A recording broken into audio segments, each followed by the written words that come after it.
శుక్లాంబరధరం విష్ణుం శశివర్ణం చతుర్భుజం ప్రసన్నవదనం ధ్యాయేత్ సర్వవిఘ్నోపశాంతయేత్. గురుర్బ్రహ్మా గురుర్విష్ణుః గురుర్దేవో మహేశ్వరః గురుః సాక్షాత్ పరబ్రహ్మ తస్మై శ్రీగురవే నమః.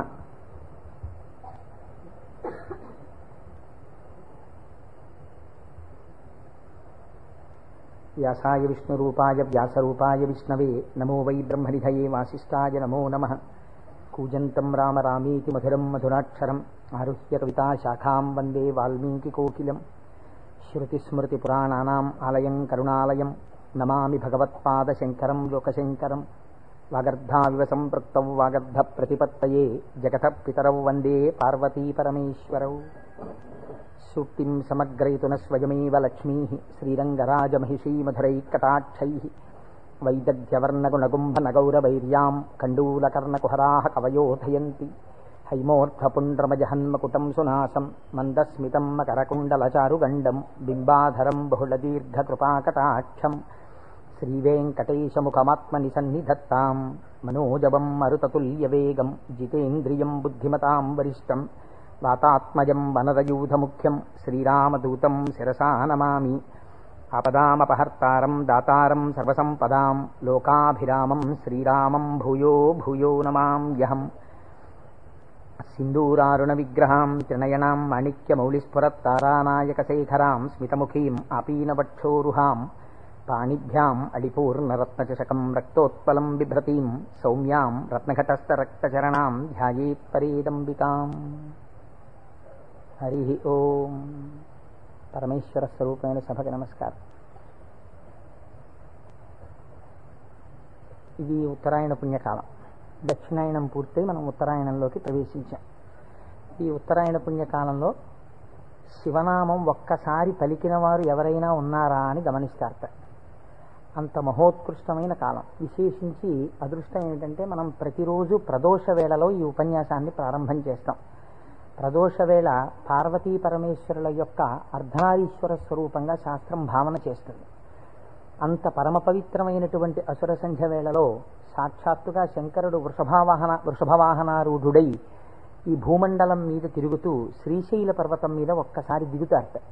అందుకే సంధ్యారంభ విజృంభితం శృతిశిరస్థానాంతరాధిష్ఠితం సప్రేమ భ్రమరాభిరామమ సకృత్సద్వాసనాశోభితం భోగీంద్రాభరణం సమస్త సుమన పూజ్యం గుణావిష్కృతం సేవే శ్రీగిరి మల్లికార్జున మహాలింగం శివాలింగితం అంటారు. ఒక మద్ది చెట్టు నల్లుకున్నటువంటి మల్లెతీగని చూసినటువంటి శంకర భగవత్పాదులు పార్వతీదేవి చేత ఆలింగనము చేయబడిన పరమేశ్వర స్వరూపాన్ని శ్రీశైల పర్వత శిఖరముల మీద దర్శనం చేసినటువంటి మహోత్కృష్టమైన శ్లోకం అది. అటువంటి శివస్వరూపాన్ని మనం ప్రదోష వేళలో ప్రవచనంగా చేసుకునే ముందు శివపురాణం సామాన్యమైంది కాదు, చాలా పెద్ద గ్రంథం అది. అంత పెద్ద గ్రంథంలో మనకి ఉపయుక్తమైనవి ఉన్నాయి, చాలా జటిలమైనవి ఉన్నాయి. నిత్య జీవితంలో వాటిని అనుష్ఠానంలోకి తెచ్చుకోవడానికి అన్ని ఆశ్రమాలకి అలివి కానివి ఉన్నాయి. కనుక నేను అనుకున్నాను, శివాష్టోత్తర శతనామ స్తోత్రాన్ని ఉత్తరాయణ పుణ్యకాలం కనుక నేనేదో ప్రవచనం చేయడం కేవలం వినడం కాకుండా ప్రతిరోజు ఈ కార్డు పట్టుకుని వస్తే ప్రదోష వేళలో మనం ఇటువంటి దేవాలయంలో కూర్చుని చెప్పుకున్నటువంటి నామం 1,000,000 రెట్లు ఫలితం ఇస్తుంది. ఒక 30 రోజులో 40 రోజులో ఈ ప్రవచనాలు కొనసాగినప్పుడు మీరు ప్రతిరోజు ఈ నామాలు పలికారనుకోండి, 108 ఇంటూ 1,000,000 అంత నామం చేసినటువంటి ఫలితం మన ఖాతాలో ఈశ్వరుడు వేస్తాడు. దాని మీద వినడం శృణ్వం తపః, అది తపస్సు చేసినటువంటి ఫలితం అవుతుంది. ఉత్తరాయణ పుణ్యకాలంలో ఇంతకన్నా మనం చేసుకోగలిగినటువంటి మహద్భాగ్యం ఏముంటుంది? దీని మీద సుబ్రహ్మణ్యేశ్వర స్వామి వారికి ఇతపూర్వం నాకు తెలిసి కాకినాడ పట్టణంలో ఎన్నడూ జరగనంత అత్యద్భుతమైనటువంటి కార్యక్రమాన్ని మనం ఫిబ్రవరి 10, 11 తేదీలలో సుబ్రహ్మణ్యేశ్వర స్వామి వారి ఆవిర్భావము, తారకాసుర సంహారము, వల్లీ కళ్యాణము ఇవన్నీ శివపురాణాంతర్గతంగా వస్తాయి. ఇవన్నీ విన్న తరువాత 200 జంటలు పాలకావిళ్ళు ఎత్తి పట్టుకుని, కావిడి పట్టుకున్న వాళ్ళకి ఇంకా ఆచంద్రతారార్కం వంశాభివృద్ధి కోరికలు తీరుస్తానని పరమాత్మ ప్రకటించారు. ద్రవిడ దేశంలో అయితే కావిడి పట్టుకుని వెడుతుంటే సంతానము లేనటువంటి స్త్రీలు పడుకుని వారు దాటేటట్టుగా పడుకుంటారు. వారు దాటితే సుబ్రహ్మణ్యుడే దాటినట్టు. సంతానము కలగకుండా ఉన్నటువంటి ప్రతిబంధకము దానివల్ల తొలగిపోతుంది అని. అటువంటి ఉత్సవం నాకు తెలిసి జరగలేదు. పెద్దలు పూర్వం ఎవరైనా చేసి ఉండవచ్చు. అటువంటి ఉత్సవాన్ని మనం ఫిబ్రవరి 11వ తారీఖున చేసుకోబోతున్నాం. ఇక్కడ ఆ రోజున సుబ్రహ్మణ్య సంబంధంగా ఒక గొప్ప హోమం జరుగుతుంది. సుబ్రహ్మణ్యుడికి పాలకావిళ్ళు పట్టుకొచ్చిన కావిళ్లలో పాలతోటే అభిషేకం జరుగుతుంది. అదే రోజున స్వామివారికి సాయంకాలం వల్లీ కళ్యాణం జరుగుతుంది. బహుశా వల్లీ కళ్యాణం జరగడం అన్నది మనం చాలా తక్కువగా చూసాం. వల్లీ కళ్యాణం ఆ రోజు సాయంకాలం ఇక్కడ జరుగుతుంది. ఇది కాకుండా ఇంకా కొన్ని విశేష కార్యక్రమాలు ఇందులో మన జీవితాలు ధన్యమయ్యేటట్టుగా అనుసంధానం చేస్తాం. ఆయా ఘట్టాలు వచ్చినప్పుడు వాటిని మీకు ముందుగానే విజ్ఞాపన చేస్తాను.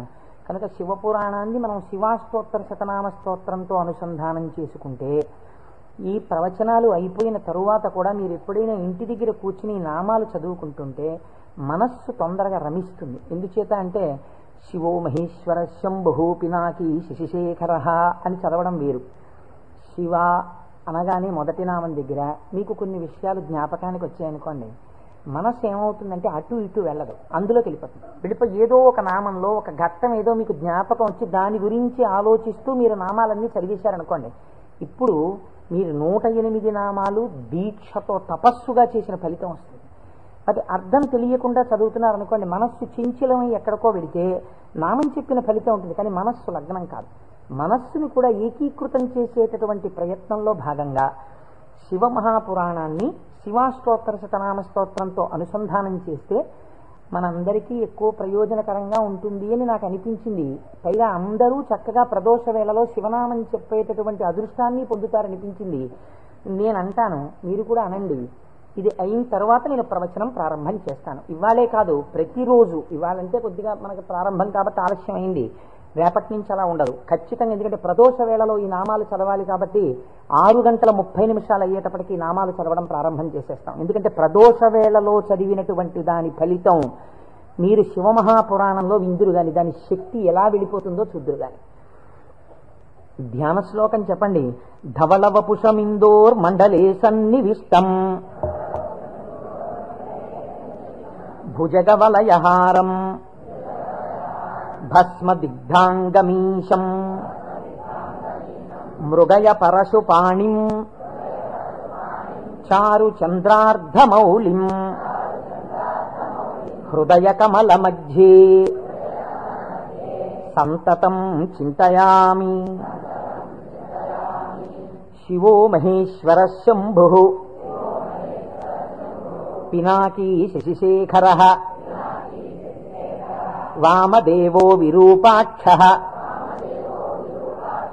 కపర్దీ నీలలోహిత శంకర శూలపాణిశ్చ ఖట్వాంగీ విష్ణువల్లభ శిపి విష్ణోంబికానాథ. శశి విష్ణు కాదండి, అది పొరపాటు పడింది. శిపి విష్ణోంబికానాథ శ్రీకంఠో భక్తవత్సల భవశర్వస్త్రిలోకేశ శితికంఠ శివాప్రియ ఉగ్రకపాలీ కామారీ అంధకాసురసూదన గంగాధరో లలాటాక్ష కాళకాళ కృపానిధి భీమః పరశుహస్తశ్చ మృగపాణిర్జటాధరః కైలాసవాసీ కవచీ కఠోరస్త్రిపురాంతకః వృషాంకో వృషభారూఢో భస్మోద్ధూళిత విగ్రహః సామప్రియః సర్వమయః త్రైమూర్తిరనీశ్వరః సర్వజ్ఞ పరమాత్మా చ సోమసూర్యాగ్నిలోచనః హవిర్యజ్ఞమయః సోమః పంచవక్త్రః సదాశివః విశ్వేశ్వరో వీరభద్రో గణనాథ ప్రజాపతిః హిరణ్యరేతా దుర్ధర్షో గిరిశో గిరీశో నగః భుజంగభూషణో భర్గో గిరిధన్వీ గిరిప్రియ కృత్తివాసాః పురారాతిః భగవాన్ ప్రమదాధిపః మృత్యుంజయః సూక్ష్మతనుః జగద్వ్యాపీ జగద్గురుః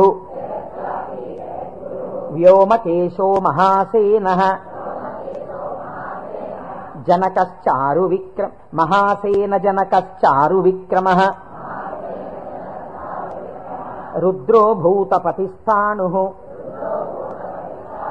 అహిర్భూజ్ఞో దిగంబరః అష్టమూర్తిరనేకాత్మా సాత్వికః శుద్ధ విగ్రహః శాశ్వతః ఖండపరశుః అజపాశ విమోచకః మృఢ పశుపతిర్దేవో మహాదేవో వ్యయో హరిః పూషదంతభిదవ్యగ్రో దక్షాధ్వర హరోహరః భగనేత్రభిదవ్యక్తః సహస్రాక్షః సహస్రపాత్ అపవర్గప్రదోనంతః తారక పరమేశ్వరః ఏవం శ్రీశంభుదేవస్య నామ్నామస్తోత్తరం శతం శ్రీశివాష్టోత్తరశతనామస్తోత్రం సమాప్తం.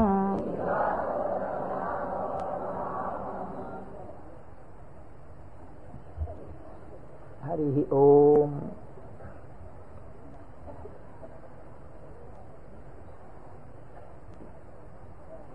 శివ అన్న శబ్దమే చాలా గొప్పది. ఈ శివాష్టోత్తర శతనామ స్తోత్ర ప్రారంభం కూడా శివశబ్దంతో ప్రారంభమైంది. ఆ పురాణము కూడా శివ మహాపురాణము అని శివశబ్దంతో ప్రారంభమైంది. శివశబ్దాన్ని అమరకోశం వ్యాఖ్యానం చేసింది. అమరకోశం అంటే మనకి సాధికారికమైనటువంటి గ్రంథము. చిత్రం ఏమిటంటే దాన్ని రచించినటువంటి వారు జైనుడు. అమరసింహుడు అనబడేటటువంటి ఒక జైనుడు ఆయన అమరకోశాన్ని రచించి దానితో పాటుగా అనేక గ్రంథాలని రచించారు. కానీ వారు శంకర భగవత్పాదాచార్య స్వామి వారితో వాదనకి దిగినప్పుడు శంకరుల చేతిలో ఓడిపోయారు. ఓడిపోయినప్పుడు ఆయనకి బాధ కలిగింది. నేను శంకరాచార్యుల వారి చేతిలో ఓడిపోయాను కనుక నేను రచించినటువంటి గ్రంథములన్నీ కూడా పనికిమాలినవైపోయాయని ఆయన ఆ గ్రంథములన్నింటినీ తగలబెట్టేశారు. తగలబెట్టేసినప్పుడు శంకర భగవత్పాదాచార్య స్వామి వారికి తెలిసి, వారు బహుకారుణికులు, కారుణ్యమూర్తి శంకరులంటే, వారు గబగబా వచ్చి, ఎంత పని చేశావయ్యా, గ్రంథాలను ఎందుకు తగలబెట్టేశావు అని ఉన్న ఒకే ఒక గ్రంథం, మిగిలిపోయినటువంటి గ్రంథం అమరకోశం. అమరకోశానికి ఉన్నటువంటి గొప్పతనం ఏమిటంటే అది మన సనాతన ధర్మములకు సంబంధించినటువంటి నామముల విషయంలో ఏ పక్షపాతం లేకుండా చక్కగా శృతి ఎలా ప్రతిపాదించిందో, స్మృతులు పురాణములు ఎలా ప్రతిపాదించాయో తాత్వికమైనటువంటి విషయాల్ని, నామములకు అనేకమైన విషయములకు ఉండేటటువంటి అర్థాలని అలా ప్రతిపాదన చేశాడు అమరసింహుడు. దాన్ని అమరకోశము అని పిలుస్తారు. మనం ఏదైనా ఒక విషయాన్ని ప్రతిపాదన చేసే ముందు సాధారణంగా ఒక్కసారి అమరకోశాన్ని చూస్తూ ఉంటారు. శివశబ్దాన్ని అమరకోశం వ్యాఖ్యానం చేసింది. శివ అన్న మాటని ఏ విధంగా మనం అర్థం చేసుకోవలసి ఉంటుంది అంటే, అమరకోశంలో దాని గురించి అనేక రకాలైనటువంటి అర్థాలు చెప్పారు. అసలు ఈ అర్థం ఏమిటో మీకు తెలిస్తే తప్ప, లేదా నాకు తెలిస్తే తప్ప, మనం దాని గురించి కొద్దిగా అర్థం చేసుకునే ప్రయత్నం చేస్తే తప్ప అసలు శివ అనేటటువంటి నామానికి ఉన్న అర్థం తెలియదు. ఎందుకంటే శివ శివ అని రెండు శబ్దములు మనకి లోకంలో నానుడిలో ఉన్నాయి. శివ అంటే శంకరుడు, శివ అంటే పార్వతీదేవి, ఆయన యొక్క శక్తి స్వరూపం. శివ అంటే అమరకోశం అంటుంది శామ్యతి పరమానంద రూపత్వ నిర్వికారో భవతీతి శివ. నిర్వికారుడై, నిర్వికారుడు అంటే మనకి వికారములు ఉంటాయి. నేను తరచూ మీకు ప్రస్తావన చేస్తుంటాను. ఈ జగత్తులో ఉన్నటువంటి సమస్త ప్రాణులకు, సమస్త జీవులకు 6 వికారములు ఉంటాయి. ఇవి షడ్వికారములు అంటారు. కాలములో ఏదైనా వచ్చిందనుకోండి, దానికి పుట్టినటువంటి తేదీ అని ఒకటి ఉంటుంది. పుట్టిన తేదీ అన్నది పడినది అంటే మీరు ఒకటి గుర్తుపెట్టుకోవాలి, అది షడ్వికారములకు లోనైపోతుంది. ఈ భావన మీ మనస్సులో బాగా రూఢమైందనుకోండి, బాగా పూనుకుందనుకోండి, అసలు సగానికి సగం లోకం పట్ల ఉండేటటువంటి తాదాత్మ్యత తగ్గిపోతుంది. ఇది కేవలం వినడానికి విన్నారనుకోండి, దీని వలన వచ్చేటటువంటి ప్రయోజనం తక్కువగా ఉంటుంది. ఇది బాగా లోపల జీర్ణమైందనుకోండి, మీకు అనేక విషయాలు అర్థం అవుతాయి. మీరు ఒక్కసారి గమనించండి, షడ్వికారములలో ఇక పూర్వం మీరు ఆ వస్తువుని చూడలేదు, కానీ ఆ వస్తువు, ఆ ప్రాణి, ఆ జీవుడు ఒకానొక కాలమునందు ఈ లోకములో పుట్టింది. కాబట్టి ఇప్పుడు దానికి జన్మము అన్న తేదీ ఒకటి వచ్చింది కాలంలో. సరే, కాలం అన్నది యథార్థమా అంటే బీజస్యాంతరివంకురో జగదిదం ప్రాంగ్ నిర్వికల్పం పునః మాయా కల్పిత దేశకాల కలనా వైచిత్ర చిత్రీకృతం అన్నారు శంకరాచార్యులు వారు. ఆ తత్వ పరిశీలనాన్ని పక్కన పెడితే ఒక జన్మ తేదీ ఉంది. ఈ జన్మ తేదీలో ఒక ప్రాణి కనపడగానే శాస్త్రం అంది 6 విషయాలు గుర్తుపెట్టుకో. ఇక పూర్వము లేనిది పుట్టినది. పుట్టినది మీరేమనాలి? ఎవరో పిల్లాడు పుట్టాడు, వాడు ఏడుస్తున్నాడు, పిల్లాడు ఉన్నాడండి. పుట్టిన పిల్లాడు ఏడవలేదు. అయ్యో ఏమిటి పిల్లాడు ఏడవట్లేదు అని కదిపి చూశారు. కదిపి చూస్తే డాక్టర్ గారు వచ్చారు, స్టెప్ పెట్టారు, ఊపిరి తీయట్లేదు, నల్లగా అయిపోయి ఉన్నాడు. అయ్యో అమ్మా, నీకు మృత శిశువు జన్మించాడు అన్నారు. కాబట్టి పుట్టినది. అసలు రెండో వికారం ఉంటుంది, ఉన్నది భవతి అనగా ఈ లోకములోకి వచ్చినప్పుడు అది ఉన్నది. అసలు ఉన్నది అని మీరు అనాలంటే అక్కడే శివ శబ్దం ప్రారంభం, మంగళత్వం. ఉన్నది. ఉన్నది అలాగే ఉండాలా? అలా ఉండదు, పెరగాలి. పెరిగినది. పెరిగినది పెరుగుతూ వెళ్ళిపోతుందా? నేనున్నాను, ఎవరి మీదో ఎందుకు పెట్టి చెప్పాలి? కోటేశ్వరరావు అనబడేటటువంటి ఈ శరీరం ఒక డేటు, ఈ డేట్ చెప్తే ఏమవుతుందంటే అదో పుట్టినరోజు అనుకుని చాలా మంది పాపం ఇచ్చేసి చాలా అలవాటు చేస్తున్నారు. అందరూ భయం వేస్తుంది నాకు ఆ డేట్ చెప్పడానికి. ఏదో 14/7/1959కి ముందు ఈ శరీరం లేదు. 14/7/1959లో ఈ శరీరం వచ్చింది. కాబట్టి ఈ శరీరం వచ్చినది ఉన్నది, ఏడిచింది అమ్మ కడుపులోంచి వచ్చి. అలాగే ఉందా? మా అమ్మ కడుపులోంచి వచ్చినప్పుడు ఎలా ఉన్నానో అలా ఉన్నానా? పెరిగినది. అబ్బో, ఎంత ధ్వజస్తంభం అంత పెరిగిపోయింది ఈ శరీరం. పెరిగినది. ఇది ఇలా పెరుగుతూ ఉంటుందా? ఉండదు, తరిగినది. మీరు నన్ను ఒక 20 సంవత్సరాల తర్వాత చూశారనుకోండి, ఇది తరిగిపోతుంది. ఈ శరీరం వడిలిపోయి క్షీణించిపోవడం ప్రారంభమైపోతుంది. తరిగినది. తర్వాత ఆయనేనా ఈయన అనవలసి వస్తుంది, మార్పు చెందినది. బాగా క్షీణించిపోయి ఇప్పుడున్నంత శరీరం ఉండదు. అయ్య బాబోయ్, అప్పుడు ఎంత ఉండేవారండి మనిషి, ఆయన ఈయన అటుకంత అయిపోయారండి అంటాం. కాబట్టి మార్పు చెందినది, తరిగినది. ఇంకా కొంతకాలం అయిపోయిన తర్వాత నశించిపోయినది. ఇది శరీరం అంత్యేష్టి సంస్కారం చేయబడిపోతుంది. కాబట్టి ఈ 6 వికారములు సమస్త ప్రాణులకు ఉండి తీరుతాయి. జన్మ తేదీ ఉన్నది, చిట్ట చివరి వికారమునకు కూడా సమయం ఉన్నది. ఈ మధ్యలో ఈ 6 వికారములు నడుస్తుంటాయి. ఈ 6 వికారములన్నవి లేనిది ఎవరైనా ఉన్నదా? ఉన్నది. అలా ఉన్నదేదో అదే శివ. అది కాలములో పుట్టలేదు, కాలములో పెరగలేదు, కాలములో ఉండలేదు, కాలములో తరగదు, కాలములో నశించదు. ఎవరి నుండి వచ్చినదో, ఎవరి ఎందు పెరిగినదో, ఎవరి ఎందు లయించిపోతున్నదో వాడు మాత్రం అలా ఉండిపోతున్నాడు. మేకలు వేయింజన్నను భాసురముగనొక్క కోటి పర్ణం బెక్కున్, ఆ కోతులు వేయింజన్నను కోకోయని కొంకినక్క కోయని కూర్చొని అంటారు జానపదులు. అందరూ వస్తారు, వెళ్ళిపోతాయి లోకాలన్నీ. చిట్ట చివరికి వెళ్ళిపోయిన లోకాలన్నీ ఎవరిలోకి వెళ్ళిపోయాయి? వాడు లయించిపోతాడా? వాడు లయించిపోడు. వాడిలోకి అన్ని వెళ్ళిపోయి వాడు ఉండిపోతున్నాడు. అలా ఉండిపోయిన వాడెవడు? వాడు పరబ్రహ్మము. వాడికి శాశ్వతుడు, వాడికి కదలిక లేదు. వాడు ముందున్నాడు, చివరా ఉన్నాడు. అలా ఉన్నవాడెవడో వాడు నిర్వికారుడు. వాడికి వికారములు లేవు. వాడికి వికారం లేదు కాబట్టి వాడు ఎలా ఉంటాడు? వాడి జుట్టు తెల్లబడదు కదండి, వాడికి ముసలితనం లేదు, కాలము లొంగదీయలేడు. కాబట్టి ఇప్పుడు వాడు నిత్య యవ్వనుడు. అందుకే శివుడి గురించి చెప్పినా, అమ్మవారి గురించి చెప్పినా మనం ఏం చెప్తామంటే నమశివాభ్యాం నవయవ్వనాభ్యాం అంటాం. ఈ శ్లోకం మా ముత్తాత గారు చెప్పారు, అప్పుడు నవయవ్వనులే వాళ్ళు. మా తాతగారు చెప్పారు, అప్పుడు నవయవ్వనులే వాళ్ళు. మా ముత్తాత గారు వెళ్ళిపోయారు, మా తాతగారు వెళ్ళిపోయారు, మా తండ్రి గారు చేశారు కొంతకాలం ఆ శ్లోకాలు, మా తండ్రి గారు వెళ్ళిపోయారు. ఇప్పుడు నేను చేస్తున్నాను. నేను చెప్పిన నమశివాభ్యాం నవయవ్వనాభ్యాం పరస్పరాశ్లిష్టవపుర్ధరాభ్యాం. అదేమిటంటే మా ముత్తాతగారు, తాతగారు, తండ్రి గారు, నేను 4 తరాలు మారిపోయాయి, ఇంకా నవయవ్వనాభ్యామేనా? ఆ శ్లోకం మార్చద్దా? వృద్ధాప్యం రాదా? రాదు. ఎందుకు రాదు? మీరు కాలమునకు వశులై కాలమునందు మార్పు మీకు వస్తుంది. కాలస్వరూపములో మీ యందు మార్పులు తెచ్చేవాడెవడున్నాడో వాడు మార్పునకు అతీతుడుగా సాక్షిగా ఉన్నాడు. కదిలే వస్తువుకి కదలని వస్తువు ఆధారమై ఉంటుంది. మీరు బాగా జ్ఞాపకం పెట్టుకోండి. కదిలే వస్తువుకి గడియారానికి ఉన్నటువంటి పెంజూలం ఊగాలనుకోండి, పెంజూలంని పట్టుకున్నటువంటి స్ప్రింగ్ ఊగకూడదు. స్ప్రింగ్ కూడా ఊగడం మొదలెట్టింది అనుకోండి, ఇంకేంటి అలా ఊగదు. స్ప్రింగ్ నిలకడగా ఉంటుంది, పెంజూలం ఊగుతూ ఉంటుంది. ఒక కదిలే వస్తువుకి ఒక కదలని వస్తువు ఎప్పుడూ కూడా ఆధారమై ఉంటుంది. వికారములు కలిగిన జగత్తుకు ఏది వికారములకు అతీతమై ఉన్నదో అది ఆధారమై ఉన్నది. దాని యందే ఈ సమస్త జగత్తు పుట్టి పెరిగి లయించుచున్నది.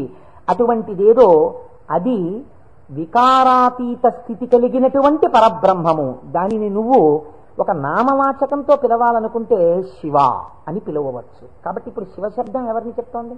పరబ్రహ్మాన్ని చెప్తోంది. ఇప్పుడు ఆయన ఎలా ఉంటారు? నిర్వికారమై నిరంజనమై. ఇదే కదండి శివకవచం మాట్లాడుతుంది. పూర్వభాగంలో ఆయన యొక్క స్థితిని ఆయన ఎలా నిర్వికారుడై ఉంటాడో చెప్తుంది. ఇటువంటి పరమాత్మ స్వరూపం మీ కన్నులకు కనపడుతుందా? వికారము పొందుతున్న జగత్తు మీకు కనపడుతుంది, కానీ వికారములు పొందుతున్నటువంటి జగత్తుకి తను ఆధారముగా ఉన్నవాడు మీకు కనపడతాడా? కనపడడు.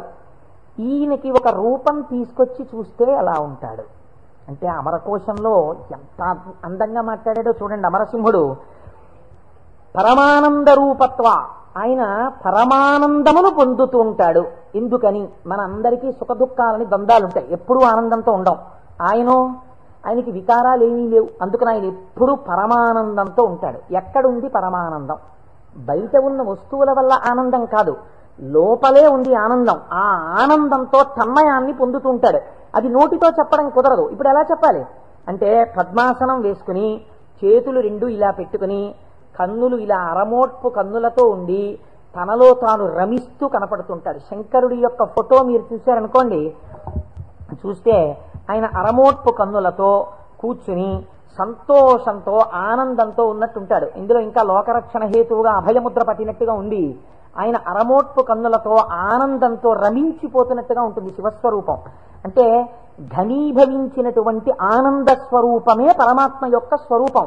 పరమాత్మ నిత్యానందము ఏది ఉన్నదో దాన్ని రాశీభూతం చేస్తే అదే శివ. కాబట్టి ఇప్పుడు పరమాత్మ యొక్క స్వరూపమేమి? ఆనంద ఘనమే పరమాత్మ. కాబట్టి ఇప్పుడు ఆయన అన్ని వికారములకు అతీతుడై తనలో తాను రమించిపోతూ ఆనందపడిపోతూ ఉండేవాడెవరో, అంటే కదలిక ఉండదు ఇంకా మనస్సులో, అన్ని అరికట్టి లోపల ఉన్నటువంటి ఆనందంతో తాను కలిసిపోయి తానే చిదానంద రూపుడై ఉంటాడు. దీనికి మీకు పోలిక చెప్పాలంటే ఒక్కటి కుదురుతుంది. మనం కదులుతున్నటువంటి తరంగములు కలిగిన సరోవరాలం. మీరు చూడండి, అందుకే నిద్ర లేవగానే ఏది ప్రారంభం అవుతుంది పనిచేయ మీకు ప్రారంభంలో నిద్ర లేచారు అనగానే, నిద్ర లేవడం అంటే ఏమిటో తెలుసా అండి? శరీరం లేవడం కాదు. ముందు ఏది లేస్తుందో తెలుసా? పరమాత్మతో రమిస్తున్నటువంటి మనస్సు విడివడుతుంది. విడివడి అది సంకల్ప వికల్ప సంఘాతం. అది వెంటనే ఒక ఆలోచన మొదలెడుతుంది. మొదట ఆలోచన ఏమిటి? తెల్లవారిపోయింది. ఈ తెల్లవారిపోయిందన్న మొట్టమొదటి ఆలోచన అది చెయ్యగానే నిర్మలంగా ఉన్నటువంటి నీళ్ల దగ్గరికి వెళ్ళి మీరు ఒక చిన్న రాయి తీసుకుని ఇలా వేశారనుకోండి, అదేం చేస్తుందంటే ఇలా ఒక తరంగం కదులుతుంది. కదిలి అలా వెడుతుంది. ఇది ఒక్కటే వెళ్ళదు, ఇది వెడుతూ ఇంకో తరంగాన్ని తయారు చేస్తుంది, ఇంకో తరంగాన్ని తయారు చేస్తుంది. అలా కదులుతూ తరంగాలుగా ఒక కదలిక రాగానే ఇంకో కదలిక వస్తుంది.